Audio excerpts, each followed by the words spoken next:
Can you start a woodworking business for 500 bucks or less? Let's find out.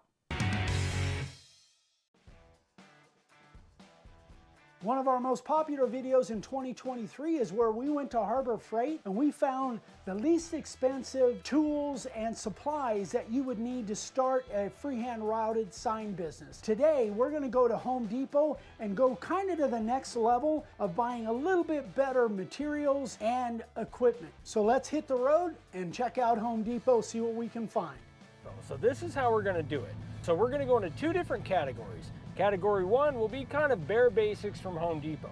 Category 2 will be a little bit higher end stuff, higher end lumber, higher end tools, things like that. Category 1 is going to start with our small beginner sign carving kit. So that comes with the 3 router bits that you'll need more than anything. It'll come with a router base plate, an 1.5-inch letter and number set, and a depth gauge. The second tier, or the higher end tier, is going to start with our large beginner sign carving kit. So that's going to come with 6 router bits, a base plate, 3 letter and number sets, a template set, a depth gauge, and a free t-shirt. So the small kit is $125 and the large kit is $260. So we're going to start off with that, and I'm going to leave links in the description below for our beginner sign carving kits and a whole bunch of other stuff so you can check it out. Now let's run into Home Depot. As soon as we get there, go price out some tools and lumber.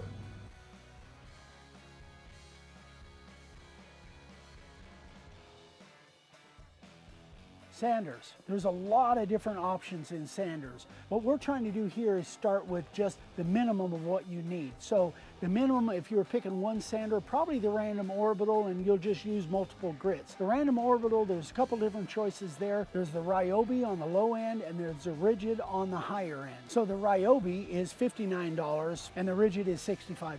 Now beyond that, you could go with the DeWalt, and that's the, again, a higher end, but we're looking at kind of the low and the middle tier version. You can start with a random orbital and you can definitely make it work. As soon as you can, I would definitely go with the disc sander, and that's one that is my favorite sander. And the DeWalt disc sander is 100 bucks. If you're gonna add a second sander, that would definitely be my recommendation when you can do it. So for your random orbital sanders, you'll need discs. You want a fine disc and you want a rough disc, about 11 bucks a piece. So you're looking at like 22 bucks for discs that'll last you for a long time on your random orbital. Obviously, you're going to need a router. So Home Depot has a couple different options. They used to have more, but I think pretty much everything's moving to battery operated. So the lower end is the rigid for 129 bucks. Me personally, I actually like that one better than the Makita. I don't know why, I think it just fits better in the hand. The higher end is the Makita palm router for 159 bucks. You can use either one. For me personally, I like the rigid more than the Makita, but hey, that's up to you. Now, a lot of you guys probably already have some sort of chop saw or table saw, but if you're just starting out, probably your best bet is a circular saw because you can do so much with it. So on the lower end, you have the Ryobi. So the Ryobi circular saw, again, it's not the best, but it's still a brand name. It's 69 bucks. It comes with the blade, so you don't have to worry about that. This is just to kind of get you up and started if you want one level above Harbor Freight. Now you could go with a rigid circular saw, and that's $119. A lot of people kind of bag on rigid, but I really like all the rigid stuff I got. I got a router, I got a couple other things, shop vac or whatever. They're pretty good tools. So for 119 bucks, so that's what, $50 more than the Ryobi. That's gonna get you a little bit better range and probably give you a lot more life with that particular saw. Incidentals for your layout, a yardstick, metal yardstick for 7 bucks, and a square for 12 bucks, so 19 bucks, and you're all set up for your layout.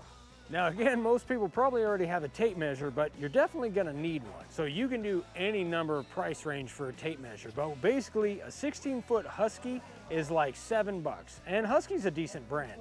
But my favorite tape measure I've ever had is my 16-foot Milwaukee tape measure, and that's about 18 bucks. It's a wide blade, fits great in the hand, and for 10 bucks more, I think it's worth it. Wood. So what we got here is cedar fencing. Now the cedar fencing is stuff that I've been using for years to make signs out of. This stuff is less than $3.50 a board. And if you can get at least two 2-foot boards out of a 6-foot picket, you're looking at conservatively 40 bucks per sign. That's more than $80 per board. And if you buy 7 boards, that's gonna recoup you more than $500 worth of stuff for $28 worth of material. So now let's talk about the higher tier pricing on wood. So what we're looking at is that the blue pine shiplap. And the blue pine shiplap, after you rip off the edges, you end up with a 6-inch net, which really makes a much nicer looking sign. So for a 12-foot board, you're looking at 15 bucks. If you buy 3 of those, that's $45 worth of material, and you conservatively should have enough to recoup your $500 investment just with 3 blue pine boards. Sprays. So let's first talk about the black primer. Now the main thing is that whatever you use, whether it's primer, paint, or paint and primer, make sure that it's flat or matte finish. If you use semi-gloss or gloss, you're gonna have issues. So definitely make sure it's flat or matte finish. It's about 7 bucks a can. Now let's talk about the clear. Clear spray, we use a Rust-Oleum clear gloss like you guys have probably seen on our videos.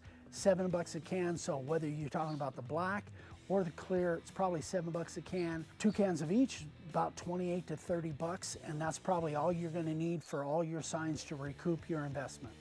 Okay, so let's add some totals. So for the lower tier with our small beginner sign carving kit, which again comes with the 3 bits that you'll need most, a router base plate, 1 letter and number set, and a depth gauge, plus all of your tools and lumber and your spray, comes to 480 bucks. Okay, so now the higher tier, which is our large beginner kit that comes with 6 router bits, 3 letter and number sets, a template set, and a depth gauge, and a free t-shirt, plus the higher end tools and lumber, is a total of $736. So either way, to start out a business for either one of those prices, there's not a whole lot of businesses you can do for that. Prices in your area may vary. They may be a little bit less, they might be a little bit more. We're just kind of estimating based on Kingman prices. Right. That's where we're at. Whether you're going the low tier or the high tier, this gives you an idea of where you're going to be. And we wanted to do a Home Depot version in comparison to the Harbor Freight one that we did in 2023. This doesn't include tax, so you know, take that into account, but one way or the other. I mean, there's not a whole lot of businesses you can start up and actually get the lumber and everything you need to make enough products to recoup your startup cost. Yeah. That's pretty good. Yeah, absolutely. If you guys have suggestions or questions on any of this, hit me up, Eric at makeawoodsign.com. Or me, Ryan at makeawoodsign.com, and we're happy to help. Yeah, I hope this helps. Thanks again for watching, and we'll see you soon. Bye. Bye.